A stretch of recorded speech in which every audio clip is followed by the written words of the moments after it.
What's up mga kabayan? Magluluto naman tayo ng dinengdeng na bunga ng malunggay.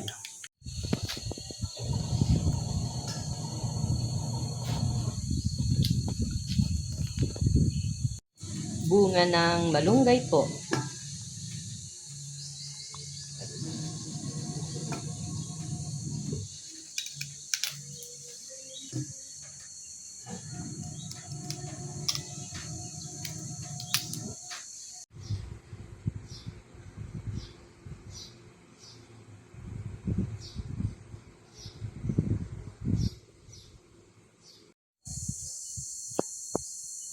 Meron tayong bunga ng malunggay, tomato, sweet potato or kamote, onion and garlic.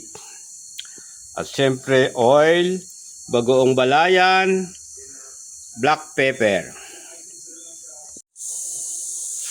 Andito na tayo sa ating backyard kitchen kaya umpisahan na nating maggisa. Lagyan natin ng mantika.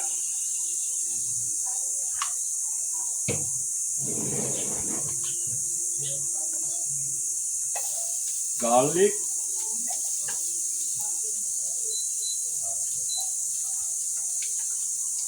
Onion.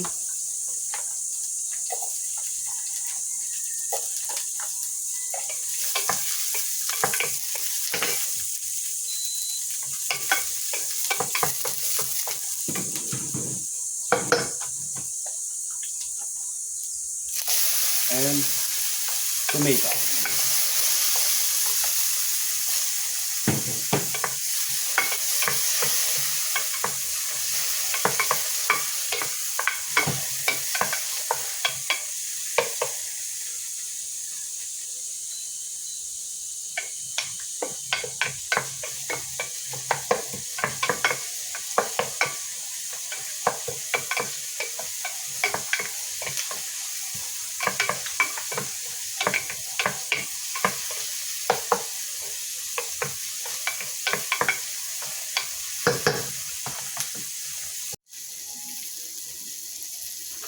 Una po natin lutuin ang ating bagong balayan at siyang magiging sausawan ng ating malunggay na bunga. Bunga ng malunggay. O dinengdeng. Napakasarap po nito.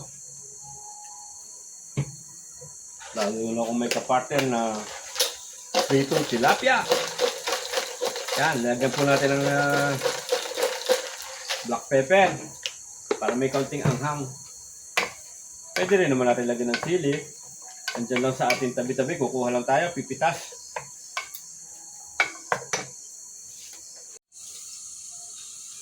Masarap kasi sa ating bagong medyo maanghang kaya pipitas tayo ng sili at ilalagay natin doon. Tama na siguro yung isa. Yan na po. Talagyan natin sili.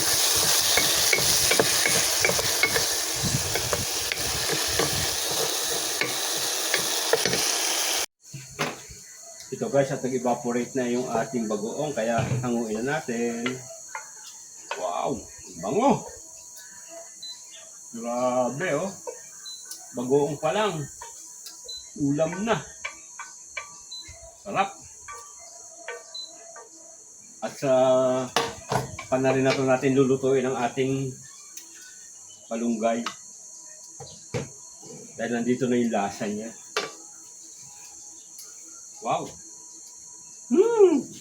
Sarap! Bango!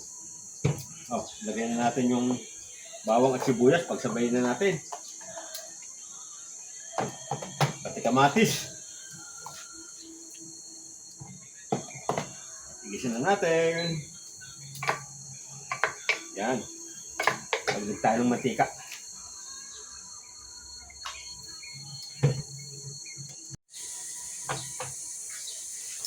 Ngayon guys, lanta na yung ating onion at saka tomato. Pwede na natin ilagay ang ating bunga ng malunggay. Wow! Bango! Sunod na rin natin ang ating kamote.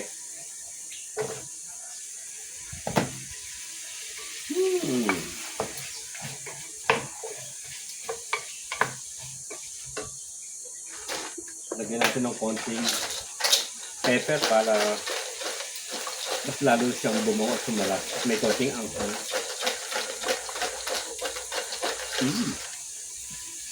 Oh!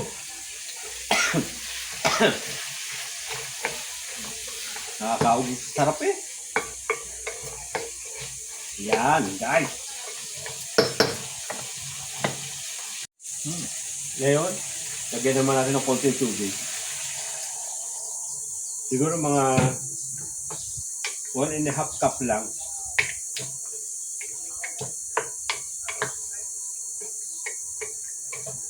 Wow!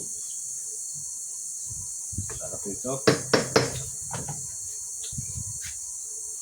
Takpan natin para mas madaling maluto yung bunga ng malunggay at saka kamote. At pag naluto to, okay na to.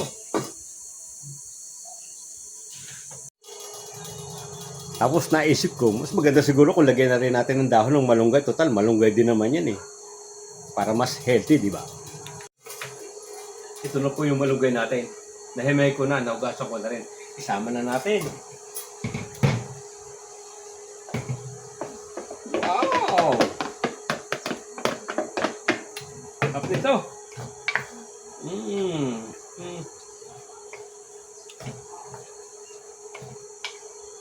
Yan na. Malapit-lapit na sa katotohanan. Pagkatapos nito, magluluto naman tayo ng kaparte nito na pritong tilapia. Crispy. Uy, sarap.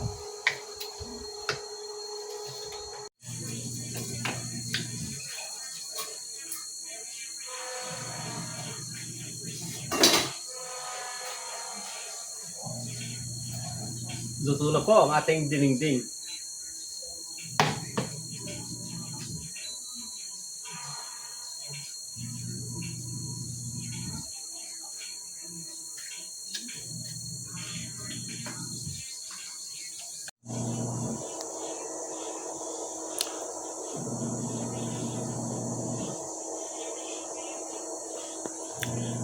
Luto na siya.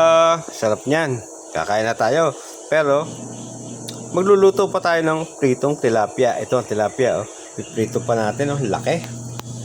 Plapla, oh. Piprito natin yan. Sandali lang naman yan, eh.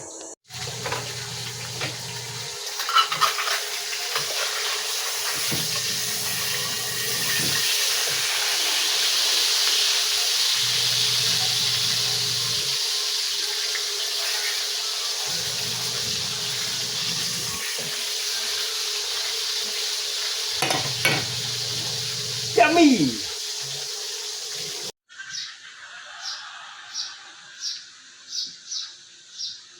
Yan guys, luto na lahat at ready na tayong kumain. Wow, sarap niyan. Nakamay na, hindi na. Huwag mo pa mapakita yung